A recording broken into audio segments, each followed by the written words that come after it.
রে, এত রাতে মনে হচ্ছে কারা যেন মসজিদে এসেছে।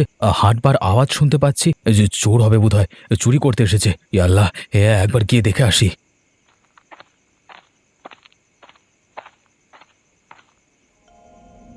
হে আল্লাহ, কে ওখানে? কে ওখানে? উত্তর দিন। আরে সাবধান, কে?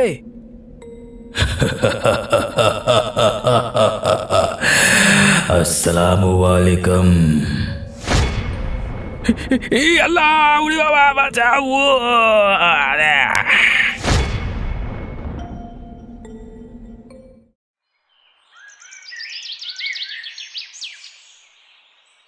আরে বাপরে! এই ছেলেটা পড়ে আছে মাটিতে, মনে হচ্ছে অজ্ঞান হয়ে গেছে। এই যে শুনছো, তুমি ঠিক আছো? আরে চোখ খুলে যায়, জ্ঞান ফিরছে বোধ হয়।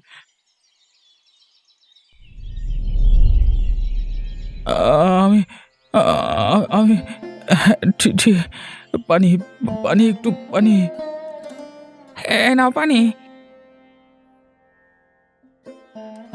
এবার কিছুটা ভাল লাগছে। আগের থেকে অনেকটা ভালো লাগছে। এই ছেলে, তুমি কোথায় থাকো? এভাবে এখানে শুয়ে আছো কেন? চাচা, কালকের রাতে ওই, উফ বাবা, মাথায়, উফ। আরে বলো মিয়া, কি হয়েছে কালকে রাতে, বলো। চাচা, কালকে রাতে আমি মসজিদের মধ্যে বাইরে ওদিকটা ঘুমাচ্ছিলাম। আমি ঘুমের মধ্যে কিছু লোকের হাঁটার আওয়াজ পাই। তা হাঁটার আওয়াজ মসজিদে এত রাতে? এই যে চোর ডাকাত এসেছিল নাকি? হ্যাঁ চাচা, হাঁটবার আওয়াজে আমার ঘুম ভেঙে যায়। আমিও ভাবলাম চোর হয়তো কিছু চুরি করতে এসেছে। এরপর মহান আল্লাহর নাম স্মরণ করে আমি বাইরের দিকে আসি দেখতে। তবা তবা, এত রাতে তুমি একা মসজিদের বাইরে এলে কেন? চাচা, আমি আমি চোর ধরবার জন্য বাইরে বেরিয়েছিলাম, কিন্তু এসে দেখি এক বিশাল ছায়া। হে আল্লাহ, বিশাল বড় ছায়া! তারপর তারপর কি দেখলে? আমি সামনে গিয়ে দেখতে চাইলাম, গিয়ে সেই ছায়ার মুখোমুখি হতে আমি বিশাল আকারের ভয়ানক এক জিনকে দেখতে পেলাম। তওবা তওবা তওবা! জিন! হে আল্লাহ, হে আল্লাহ! জিনকে দেখে আমার সারা গা হাত পা ঠান্ডা হয়ে গেল, মুখ দিয়ে কথা বন্ধ হয়ে গেল, আর আমি অজ্ঞান হয়ে মাটিতে পড়ে গেলাম। এরপর আমার কিছু মনে নেই।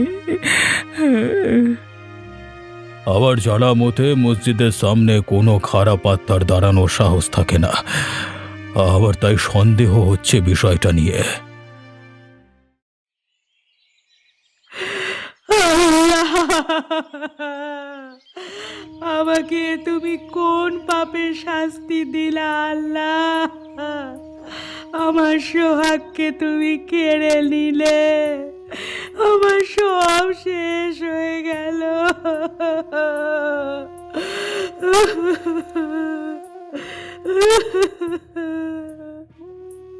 আরে ভাবিজান, তুমি কেঁদো না, শান্ত হও। এই যা হবা তা তো হয়েই গেছে। কখনো কখনো আল্লাহ তাআলার বিচার আমরা বুঝতে পারি না। কোন জন্মের পাপের শাস্তি আমাদের দিলেন কে জানে। আমার সাইদুল মিয়া কত নেক মানুষ ছিলেন, দিনে 5 বার নামাজ আদা করতেন। ওর যেন জান্নাত নসিব হয় আল্লাহ।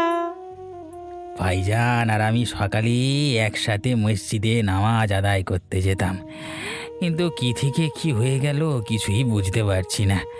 আজকে তাই আমি আর নামাজ আদায় করতে যাইনি গো। মনটা মনটা হেভি খারাপ। এই রোজার মাস একসাথে ইফতার করতাম, সকাল থেকে আমাকে কতবার বলতো, বেগম খেজুর কিন্তু রেখো মনে করে। উনি খেজুর খেতে ভীষণ ভালোবাসতেন। আহারে, আল্লাহ কি কেহের দিল তোমার মাথার উপর এই রমজান মাসে! আমার মাথা থেকেও ভাইজানের ছায়া কেড়ে নিল। আল্লাহ, এ আল্লাহ, এ তোমার কেমন বিচার! আমাকে বলেছিল তোর চাচা আসছে, ঈদে আমাকে সোনার নাকের দুল দেবে। হায় হায় আল্লাহ, আমি আর পারি না সইতে, তুমি রহম করো হে পরওয়ারদিগার। বেচারা খালা, এই যে একটা গভীর রহস্য তুমি জানো না ভাবি। আরে ভাইয়া আর কোনো দিন তোমার কাছে আসবে না। ভাবি কি হয়ে গেল বলো তো?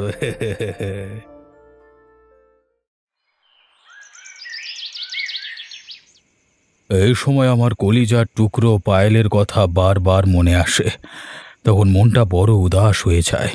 শহরে একা থাকে মেয়েটা, মেয়েটাকে নিয়ে দুশ্চিন্তা বাসা বাঁধে। আল্লাহ, আল্লাহ আমার পায়েলকে মেহফুজ রেখো।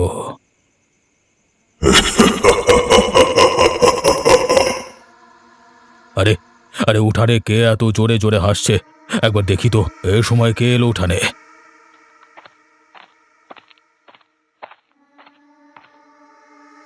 আরে উঠানের উপর কে দাঁড়িয়ে আছে? এই যে শুনছেন, কেউ আছেন? কে আপনি? দেখ তো ভালো করে, চিনতে পারিস কিনা। হে আল্লাহ, এ তো চিন। বাবা, ওরে বাবা। আলিমুদ্দিন, আমি শহীদুল। সালাম আলাইকুম। ভয় পেও না ভাইজান, আমি তোমার কাছে আমার দুঃখের কথা বলতে এসেছি। আল্লাহ রে, বাবা বাঁচাও বাবা।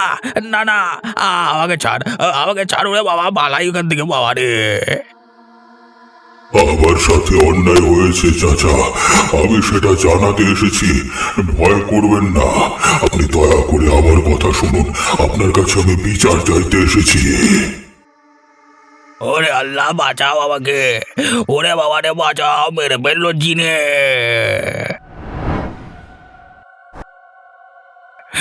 বাবা, আমি গো, আব্বু গো, কি বাঁচলাম। উফ, জান ফিরে পেলাম। আল্লাহ আল্লাহ, তোমার শুক্রিয়া, অনেক শুক্রিয়া তোমার কাছে আমার জান বাঁচানোর জন্য বাবা।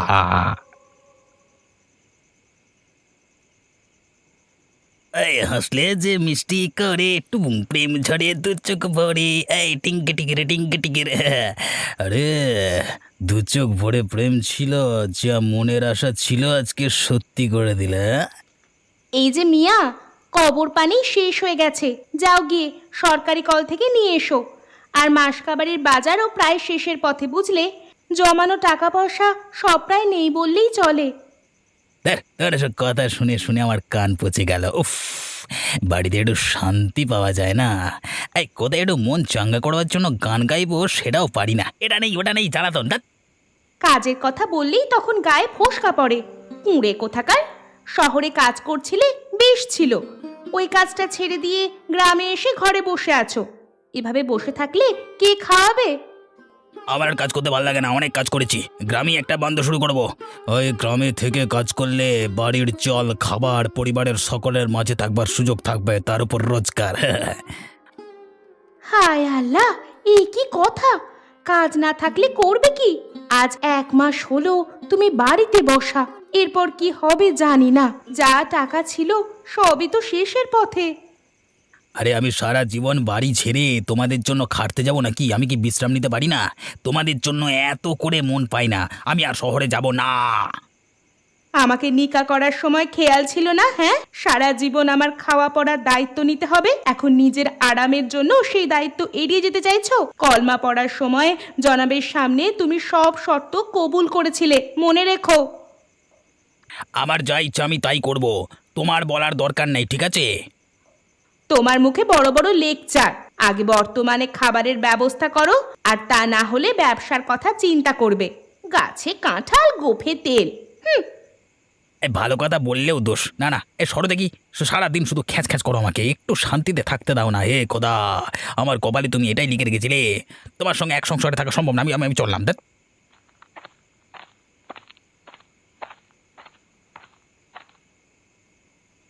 কিছুক্ষণের মধ্যেই নামাজ পড়বার জন্য লোকজন এসে হাজির হবে মসজিদে। সব কাজগুলো সেরে ফেলি তাড়াতাড়ি।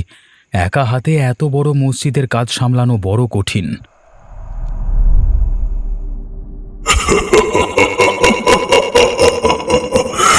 আসসালামু আলাইকুম। ও ওয়ালাইকুম সালাম। জিন ভাই, একটা কথা বলুন তো, আপনি মসজিদে কি জন্য আসেন? এখানে লোকেরা নামাজ আদায় করতে আসেন। আপনি এসে লোকেদের ভয় দেখাবেন না। চলে যান, চলে যান। ভাইয়া, আমিও তো নামাজ আদায় করতে আসি। এই মসজিদে প্রত্যেক রাতে আমাকে আসতে হয়। আমি একদিনও নামাজ আদায় না করে থাকতে পারি না। মহান আল্লাহ তাআলা আমাকে জান্নাত নসিব করেছে, আমি কি করে ওনাকে ভুলে থাকি? ইনশাআল্লাহ তুমি রোজ নামাজ আদায় করো শুনে আশ্চর্য এবং খুশি হলাম। আল্লাহ তাআলা তোমাকে মসজিদে আসবার অনুমতি দিয়েছেন বোধহয়, কিন্তু লোকেরা দেখলে তোমাকে ভয় পাবে। তুমি তোমার নামাজ আদায় করে বেরিয়ে যাও তাড়াতাড়ি। আমার উদ্দেশ্য কাউকে ভয় দেখাবার নয়। আমি তাদের ক্ষতি করব যে আমার ক্ষতি করেছে, এবং নেক মানুষদের আমি সাহায্য করব। আমি আমার নামাজ আদায় করা হয়ে গেলেই চলে যাব। ভাইজান, ভাইজান, আমি জানতে চাই আপনার মৃত্যু কিভাবে হয়েছিল, স্বাভাবিক না অস্বাভাবিক? আপনি জীবিতকালে কোথায় থাকতেন? আপনার পরিবারের কে কে আছেন? এখনো জীবিত? ভাইয়া, আমার নামাজ আদায় করবার সময় হয়ে গেছে, তাই এই মুহূর্তে কিছু বলতে পারবো না। পরে কখনো সময় হলে সব বলবো তোমাকে। নাসির ভাই, বলছি অনেক দিন ধরেই তো আমরা দুজন এই 2 নম্বরি করে অনেক টাকা পয়সা কামিয়েছি। এখন ভাবছি এই পথটা থেকে আস্তে আস্তে নিজেকে সরিয়ে গ্রামে ফিরে চাষবাস করব। আরে ভাইজান, তোমার হজে গিয়ে হাজি হবার শখ হয়েছে? হ্যাঁ, যদি তুমি এই লাইন ছেড়ে ইমাম হয়ে যাও। নাসির ভাই, তুমি ভালো কথা বলেছ। এতদিন যেসব খারাপ কাজ করেছি, আল্লাহ তাআলা আমাদের কখনো মাফ করবেন না। আমাদের ইন্তেকাল হওয়ার পর জাহান্নামে যেতে হবে, জান্নাত নাসিব হবে না। না হলে ভাইজান, আমি তোমার কোনো কথার পক্ষে নেই। আমি এর থেকে আরও কিছু 2 নম্বরই ব্যবসা করতে চাই, যেখানে অনেক অনেক টাকা আসবে, আর আমি সেটা করবই। নাসির, তুই কি ভয়ঙ্কর ব্যবসার কথা বলছিস? তোর মতে গতি আমার ভালো লাগছে না। বল, তুই কি ধান্দাবাজি শুরু করতে যাচ্ছিস? বল। আমি নেশাদ্রব্যের ব্যবসা শুরু করতে চাইছি। এই ব্যবসায় খুব তাড়াতাড়ি টাকা কামানো যায়, আর আমি হাতছাড়া করব না কোনো মতেই। নাসির, আমি আর তোকে এই পথে কোনো দিন যেতে দেব না। নেশাদ্রব্য বেচে তুই মানুষজনকে মৃত্যুর মুখে ঠেলে দিবি, সেটা আমি হতে দেব না। ভাইজান, ভালোই ভালোই বলছি, তুমি আমাকে বাধা দিতে এসো না, তাহলে কিন্তু খারাপ হইয়া বলে দিলাম। নাসির, তুমিও জেনে রাখো, আমিও তোমাকে কোনোভাবে এই কাজ করতে দেব না। আমি পুলিশকে খবর দিয়ে দেব, তোমার বিরুদ্ধে প্রমাণ দিয়ে হাজতে পাঠাবো। আমাকে হাজতে পাঠাবি? দাঁড়া, দেখাতে মজা। এই এই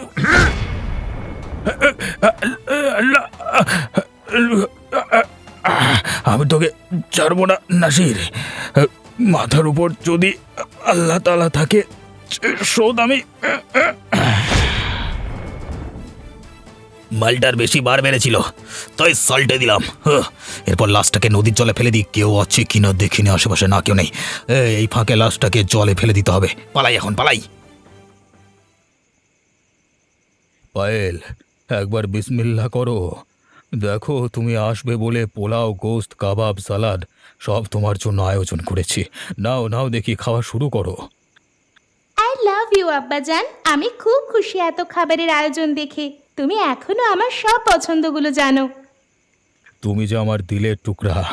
বলছি, তোর এই সময়টা গ্রামে আসাটা ঠিক হয়নি। কেন আব্বা, কি হয়েছে গ্রামে? সেই আসার পর থেকে দেখছি তুমি কেমন যেন ভয়ে ভয়ে আছো। আমাকে খুলে বলো আব্বা। পায়েল, সেদিন বাড়ির ভেতরে একা বসে তোর কথা ভাবছিলাম। ঠিক সেই মুহূর্তে হঠাৎ একজনের আওয়াজ শুনতে পেলাম উঠানের দিক থেকে। উঠোনের দিকে কার আওয়াজ শুনছো আব্বা? বলছি পায়েল, বলছি। দেখ, বলতে বলতে আমার গায়ে কেমন কাঁটা দিচ্ছে। ভয় পেও না আব্বা, আমাকে বলো কি হয়েছে। আমিও তো আছি এখানে তোমার সাথে। তারপর আমি সাহস করে উঠানে এসে দেখি প্রকাণ্ড একটা মানুষের ছায়া। হায় আল্লাহ, প্রকাণ্ড মানুষের ছায়া দেখতে পেলাম আমাদের উঠানে। হ্যাঁ পায়েল, আমি সাহস করে সামনে যেতেই দেখি আমার সামনে জিন দাঁড়িয়ে আছে। জিন? হায় আল্লাহ, তবা তবা। তারপর কি হলো? তারপর কি হবে আর? আমি ভয়ে কাঁপতে শুরু করলাম। সেই জিন আমার সাথে কথা বলবার চেষ্টা করলো, কিন্তু আমি দ্রুত ছুটে বাড়ির ভেতরে ঢুকে দরজা বন্ধ করে দিলাম। আব্বা, তাহলে কি এদের বাড়িতে জিন আছে? সেই জিন তোমার সাথে কি কথা বলতে চেয়েছিল? পুরো বিষয় তো আমার বেশ রোমাঞ্চকর এবং অস্থির লাগছে। আল্লাহ, কি এমন গুনাহ করেছিলাম যে আমার কিসমতে নাসিরের মতো কুলাঙ্গার সোহার জুটলো? 1 মাস ধরে ঘরে বসে বসে খাচ্ছে, কোনো কাজ করে না। আমি লোকের বাড়ি বাড়ি গিয়ে কাজ করে করে টাকা কামাই, আর ওই হারামজাদা আমার টাকায় মাল খায়। আমার আর ভালো লাগে না, তালাক দিয়ে বাপের বাড়ি চলে যাই। আমার জীবনটা একেবারে শেষ করে দিল। আসসালামু আলাইকুম। আল্লাহ, আমারে বাঁচাও, আব্বাজান, আম্মু, কে আছেন? আমাকে বাঁচান। শোন নাসরিন, আমার কথা মনোযোগ দিয়ে শোন। তোর সোহার নাসির আর বেশি দিন বাঁচবে না, তার সময় ঘনিয়ে এসেছে, বুঝলি?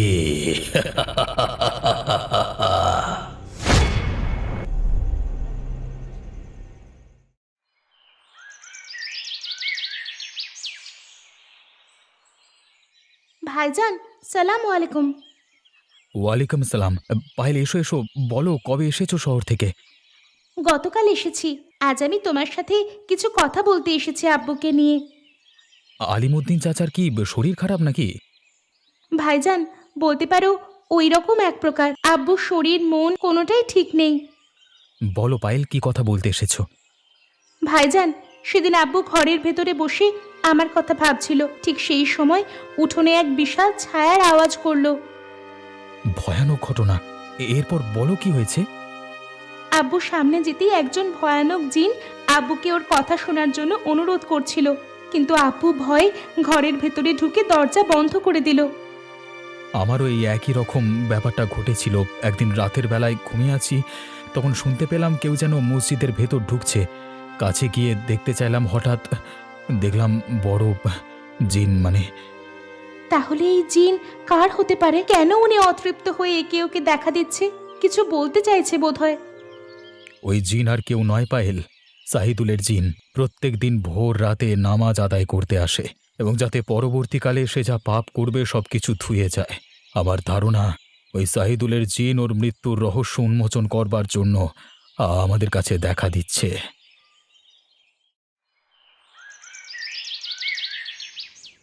প্রতি বছর রমজানের ইফতার আমরা একসাথে করি। আজ তুমি নেই শহীদুল, তোমার জান্নাত নসিব হোক। শহরে গিয়ে আর ফিরে আসলে না। বলেছিলে বাড়িতে অনেক নানি মদি করবে, কিন্তু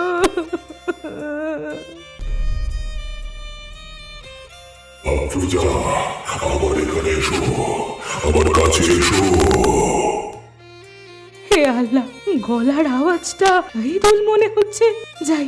যাই গিয়ে দেখি তো বাইরে।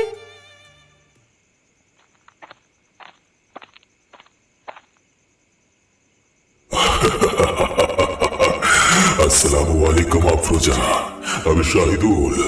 তুমি আমাকে দেখে ভয় করো না। যারা আমাকে মেরেছে তাদের সবাইকে খুব শীঘ্রই শেষ করে ছাড়বো আমি। হায় আল্লাহ, তুমি এমন হয়ে গেলে কি করে? তুমি কেন বাড়ি ফিরলে না শহর থেকে? আমি তোমাকে ছাড়া থাকতে পারি না জেনেও আমাকে ছেড়ে চলে গেলে। বলো কি হয়েছিল তোমার সাথে? আফরোজা, ওই নাসিরের সাথে আমার দ্বন্দ্ব হয় কারণ ও মাদক দ্রব্য বিক্রি করবার পরিকল্পনা করছিল। আমি বাধা দেওয়াতে ও আমাকে খুন করে নদীর পানিতে ভাসিয়ে দেয়। ওই বদমাইশ নাসির আমার সোহাগ কেড়ে আমাকে ভীষণ বানালো। আমাকে মিথ্যে সান্ত্বনা দিয়ে আমার সাথে ছল করেছে। আমি ওকে ছাড়বো না। আফরোজা, তুমি চিন্তা করো না, ওর হিসেব আমি নেব। আমাকে যেভাবে কষ্ট দিয়ে মেরেছে, ঠিক আমিও ওকে এভাবেই মেরে প্রতিশোধ নেব। আব্বা, আমি শামসুদ্দিন ভাইয়ার কাছে গিয়েছিলাম তোমার সাথে জিনের সাক্ষাৎকারের বিষয়টা নিয়ে আলোচনা করতে। ভাইয়ার থেকে আমি ওকে কিছু জেনেছি। শামসুদ্দিন খুব নেক ছেলে। ওর মতো একজন ভালো ছেলে এই গ্রামে আর বোধহয় নেই। এবার বল পায়েল, শামসুদ্দিন সব ঘটনা শুনে কি বলল? শামসুদ্দিন বলল জিনটা নাকি শাহিদুল চাচার জিন। সাথে এটাও বলল নাসির চাচা নাকি শাহিদুল চাচাকে খুন করেছে। তাই শাহিদুল চাচা নাসির চাচাকে খুন করার জন্যে তোমাকে শামসুদ্দিন ভাইয়াকে দেখা দিচ্ছে। আসল ঘটনা বলবার জন্য। আল্লাহ, এ কি শুনলাম! মানুষ হয়ে এত নিষ্ঠুর কাজ কি করে করতে পারে! আমি এক্ষুনি পুলিশকে সব জানাবো। ওই নাসিরকে জেলে পাঠাবো। আব্বা, ওসব কিছুই করতে হবে না। দেখো, শহীদুল চাচার জিন আজ রাতের মধ্যেই প্রতিশোধ নেবে এবং নাসির চাচার বিচার করবে। পায়েল, কথায় আছে না, অন্যের জন্য গর্ত খুঁড়লে নিজেই ওই গর্তে পড়তে হয়। নাসিরেরও এমনই অবস্থা। তোর কথা শুনে মনে হয় নাসিরের সময় ঘনিয়ে এসেছে। আব্বু ঠিক বলেছে, আজ শুক্রবার, হয়তো আজকের রাতটাই নাসির চাচার শেষ রাত। আলহামদুলিল্লাহ। পরওয়ারদিগার, তুমি সবাইকে হেদায়েত প্রদান করো। বলে তোমার সাথে এক্ষুনি একটা গুরুত্বপূর্ণ কথা বলার আছে। কথাটা হচ্ছে, তোমার সামনে ঘোর বিপদ। চলো না, আমরা কোথাও চলে যাই। আরে নাসরিন, তুমি কি পাগল হয়েছো নাকি? আমার বিপদ কোথায় চলে? এই কি হয়েছে কি শুনি, কি বলছো কি? বলছি, আমি আজ সন্ধেবেলায় লোকের বাড়ি থেকে কাজ করে আসার সময় শাহিদুলের জিন আমার সামনে এলো। আমি তো ভয়ে কাঠ হয়ে গেছি। আমার গলা টিপে হুমকি দিয়ে বলল যে তোমার নাকি সময় শেষ। আরে তুমি ওকে বোকা ভেবেছো? তোমার এসব আজগুবি কথা আমি বিশ্বাস করব?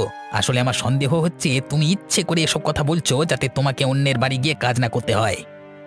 নাসির, তুমি কিন্তু আমার কথাটা গুরুত্ব না দিয়ে সহজভাবে নিচ্ছ। আসসালামু আলাইকুম নাসির ভাই। আল্লাহ, বাঁচাও, আবার ভুলে গেছে, কে আছো, বাঁচাও। আমি বলেছিলাম না, আমি তোকে ছাড়বো না। আমি তোর কোনো ক্ষতি করিনি, তোকে খারাপ রাস্তা থেকে ভালো পথে আনবার উপদেশ দিয়েছিলাম, কিন্তু তুই আমাকে মেরে ফেললি। শাহিদুল ভাই, আমাকে ক্ষমা করো। আমি জানি তোমাকে খুন করেছিলাম, আমি আমার মতে বিরোধিতা হওয়ার জন্য, কিন্তু আমি আমার ভুল বুঝতে পেরেছি। আমাকে এবার সুযোগ দাও ভাই, একবার জানা, একবার। আমি তোমাকে ভালোর পথে নিয়ে যেতে চাইছিলাম, আর তুমি আমাকে শেষমেশ খুন করে মেরে ফেললে। তুমি জানো আমার জান বের হওয়ার সময় কতটা কষ্ট হয়েছিল, ঠিক তেমনই কষ্ট আমি তোমাকে এখন মারবো। না না ভাই, জানাও, গলা ছেড়ে দাও, মাফ করে দাও। কিছু হলে নাসরিন কি হবে? দোয়া করো, দোয়া করো। তুমি কি করেছিলে আমার উপর দয়া? আমারও তো বাড়িতে বেগম আছে, আমি ছাড়া আর কেউ নেই। আজকে তোমার জন্য ও একা হয়ে গেছে। এই রোজার মধ্যেও শুধু আমার কথা ভাবে কাঁদে।